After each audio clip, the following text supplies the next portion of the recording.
Nigerian President Bola Tinubu has undertaken a significant cabinet reshuffle, replacing 7 ministers, dismissing 5, and reassigning 10 others to new roles, as announced by a presidential spokesman on Wednesday. Now, key positions include finance, defense, national planning, and of course, those actually remain unchanged, while the Ministry of Niger Delta Development was rebranded as the Ministry of Regional Development. The reshuffle also saw the elimination of the Ministry of Sports and the merger of the tourism and arts portfolios.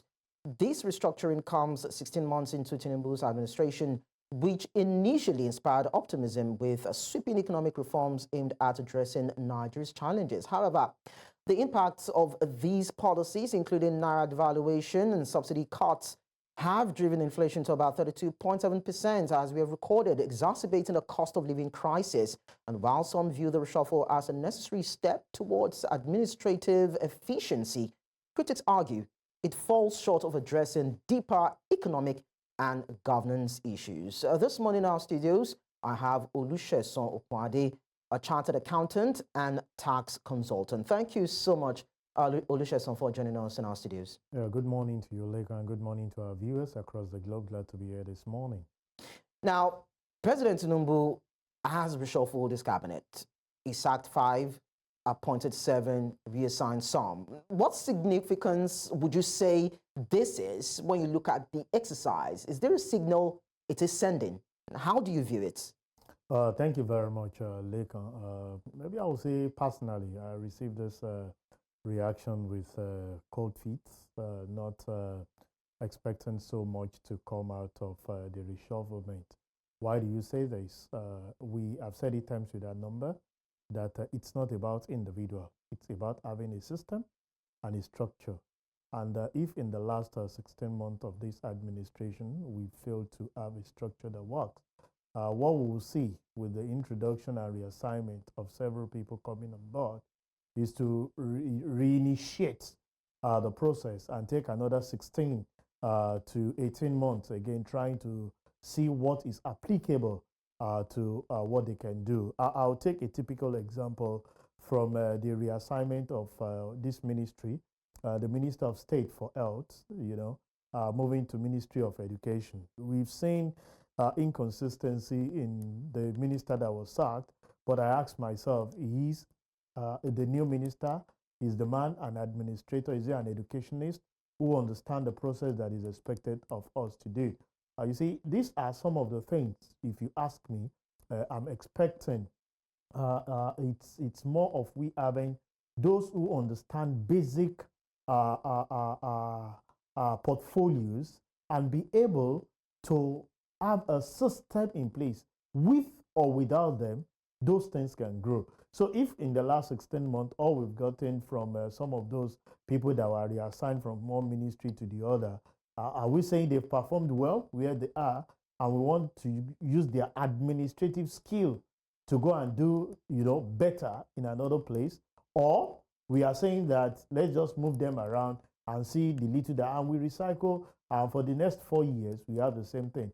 I'm an advocate to say, let's have a system where the president, we have a say-through, irrespective of the person that you are bringing into that particular office, will be able to plug into the system and give the dividend of democracy that is expected of us. But then when you look at what happened in Kenya with the floating of the finance bill and the aftermath, the violent protest, we saw the president come around to, reshuffle his cabinet. Is this different from what the Kenyan president has done in terms of what he's trying to achieve economically, and that not happening, and the fact that he had to be, reactive to that by reshuffling his cabinet, and what the president has done right now? Because when you look at the economic policies, you see that the aftermath has not really been beneficial to businesses, households, and consuming power. And this is what is doing, adding a particular person to the economic team, removing those he feel have not really performed in their portfolios, and seeing how it could rejig that mix, bring in new set of hands that can actually drive these economic reforms. Is there a difference? Yeah, for me, if you look at what happened in Kenya, what happened there, the president of Kenya brought, those key offices. Remember when they floated the Finance Act over there, it created an issue.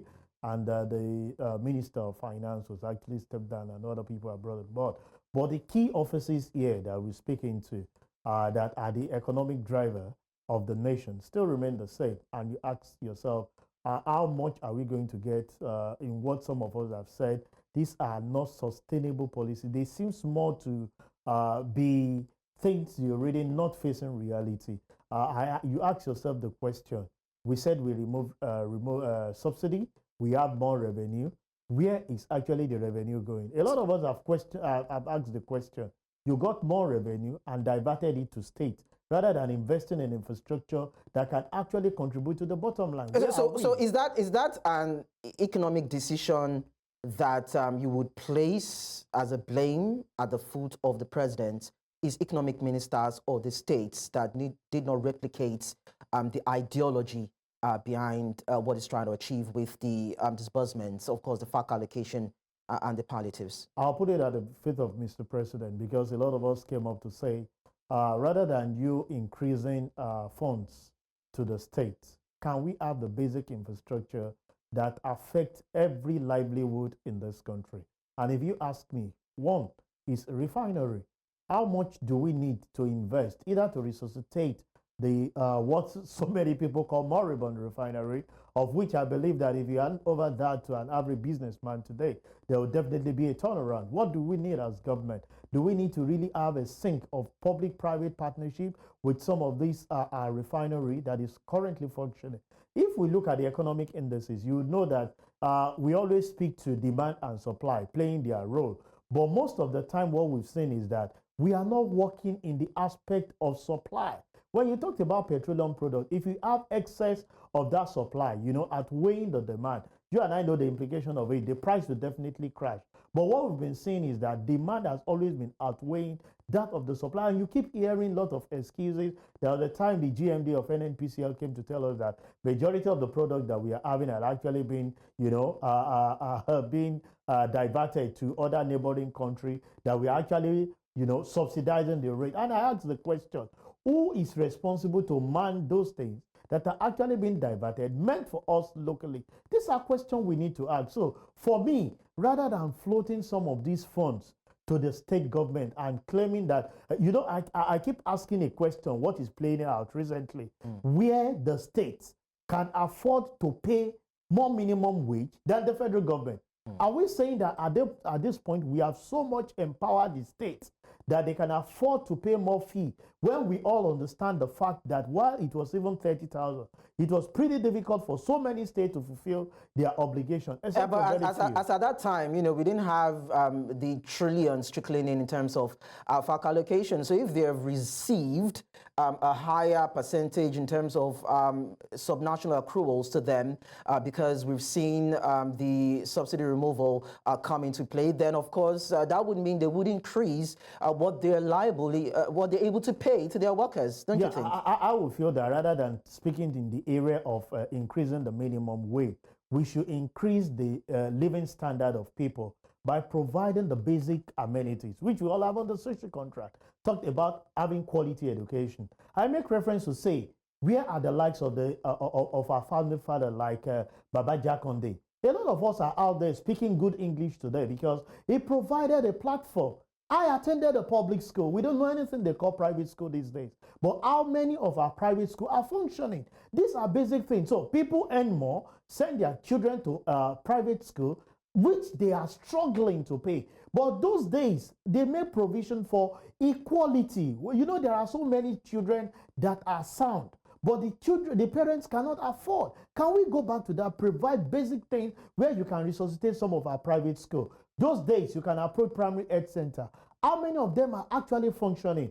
With that, when you make provision of those infrastructure for people to enjoy, you will not be talking about increasing those salaries because you have actually diverted it into those areas. So you are paying somebody 70,000 and he's not sending the child to a public school. He's going to a private school where he's paying as much per term, over $500,000. So how many months' salary do you expect such man to put together for him to pay per term of every three months. That's why we're saying, rather than diverting such funds to state, or even if you are giving it to the state, it should be more of investing in infrastructure that we can all have access to for better living. So that we can make a reference to what we used to have before now, of equality before the citizen. Okay, so invariably with this shake-up now, you are not passing a vote of confidence on the president's economic strides, his economic team, or whatever it is that's trying to achieve with his, his cabinet. The major people manning the economic team are not touched. So it's still the same thing. Majority of the changes we had are more of what I would call complementary ministry. You talked about, I saw him bringing in Minister for State, for Finance, moving the woman from industry, trade and investment into that particular portfolio, and putting another person into the Ministry of Industry, which is the new Jumoke that is actually coming in. So maybe those areas, but we need some kind of strategy, system to actually bring down the hardship. See, how many of us, as we speak, can project like we used to have? God, at those days when you say, these are my financial plans for 5 years. Can you even plan for 5 weeks? Can you plan for a month? Just a month ago, we know what we're buying for, and all of a sudden it increased. So what happened to the business dynamics that you have actually given to your people? So we want a situation that now that we have the windfall of money from, the subsidy removal, it should be more of investing in infrastructure that can impact. We are paying so much to the refinery workers, and they are not working. And we keep saying that people are paying for subsidy. Can we get this thing functioning, and we can reduce you can imagine, Lekon, if today Mr. President make a declaration that fuel is now reverted back to 187 naira, I can tell you the kind of relief an average citizen will have, because most people now have car. How many of them are taking it to office? Well, we've been diverted that we should go and get CNG. That seems to be a dream that might not come to pass. You say you can, but there's reality. It's reality on ground. So I understand that part. So let's look at this cabinet reshuffle from another angle. Now, we understand that under the law, the president must include a member from each of the country's 36 states. Shouldn't that be a cap on these appointments, looking at the states and the regions, that actually forces successive governments not to exceed a particular number? So I actually remember this is one of the recommendations of the Fiscal Policy and the Tax Reforms Committee. So what are your thoughts on cutting costs and reducing bureaucracy in government with this kind of appointments? Yeah, Lekon, I've been a fan to say this idea of a federal quota system in all that we do is not helping us, because most of the time it has affected our education. It has affected even the way we appoint several people. We should come. We've asked at a time that we should come together and see ourselves as Nigerian. Let's ignore this idea of I'm a Westerner, I'm a Northerner, I'm from the East, I'm from the South. It's about holistic view of saying I am a Nigerian. Who are the best ends? Knowing fully well that if you are placed in appointment, it's not about your region. It's not about your state. It's not about your local government. You are representing the Federal Republic of Nigeria to make sure there are meaningful development in what you do. I always make reference to a minister in the last administration, Raji Fashola, while he was Minister of Work. There are several areas of penetration that he had across board in, reviving the road infrastructure. And same, the current Minister of Works is actually doing. Let's relieve and get our best hand. We have said it, can we remove this clause of state of origin to say that we are all Nigerian? And with that, we'll be able, wherever I find myself, this issue of clashes that we are having here and there, you are a Yoruba, you are an Igbo, I'm an Hausa, we can minimize it and speak, with one another. What will you say of somebody of my own ethnic that was born, brought up, and grew up in the North, who speaks that language fluently, but at every point in time, when he merits to have an appointment, somebody is coming that he's not one of us, but he's from this other side, he cannot have it. So I think we should restructure that and make sure that we speak holistically, not minding whichever Let's have a central to say we are all Nigerian, and our best time should be put across as against all these quota systems.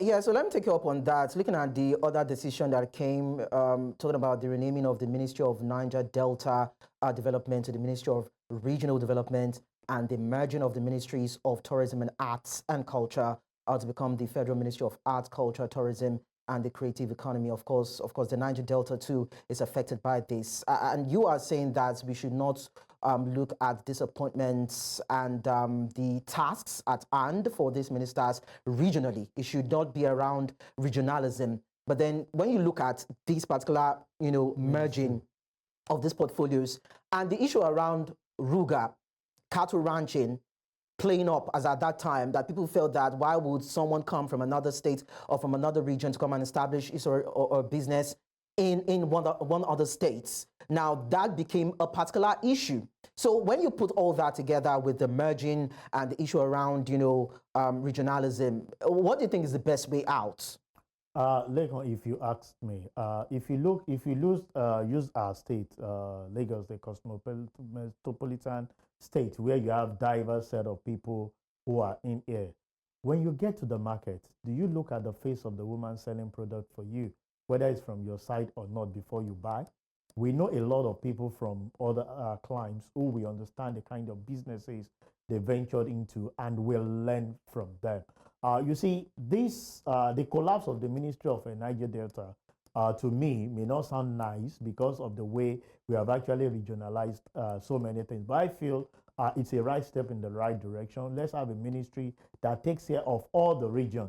Because I know part of the thing that Mr. President is pushing currently is going back to regionalization, to see how each region can tap into the resources that they have and make best use of it to develop their side, which was the major thing that we started with the founding father. Talked about when Awolowo was able to use cocoa to develop cocoa house, build the media houses, and Nnamdi Azikiwe went to the east. They used the rubber and the coal that they have in that area. They're not able to use what they have to develop it. So for me, if you have a ministry that now mans every region and be able to balance it. Okay. You see, we must take away that aspect to say, this is my region because I'm there. They must be favored much more than other. It's a cheat. So when everybody gets in there, you struggle to now see how you satisfy your people. We should try as much as possible. When you have federal appointment, consider yourself as a man of all, as minister. And I think with that, we'll be able to grow. But this is to reinforce that which Mr. President actually wanted to do in the aspect of saying, let's start going back to regionalization and allow each region to enjoy some of the dividend of God-given natural resources to develop their area, and cumulative we can come together and have a better place. Well, elder statesman Edwin Clark seems to be fighting that particular move of government as of now because, of course, the issue around the Niger Delta all the way back from the money's being squandered, developments within sea, but now there's a reshuffling of that particular, or a scrapping of that particular agency or commission rather, putting it under something else, and now we are firing from all cylinders. We should expect that kind of reaction. But then let's see how this will pan out for this administration in terms of this rejig in the cabinet, looking at the positivity that can come to Nigeria and the country's economy. Olusesan Okunade, chartered accountant and a tax consultant. Thank you so much for your time. It's a pleasure to be with you, Leka.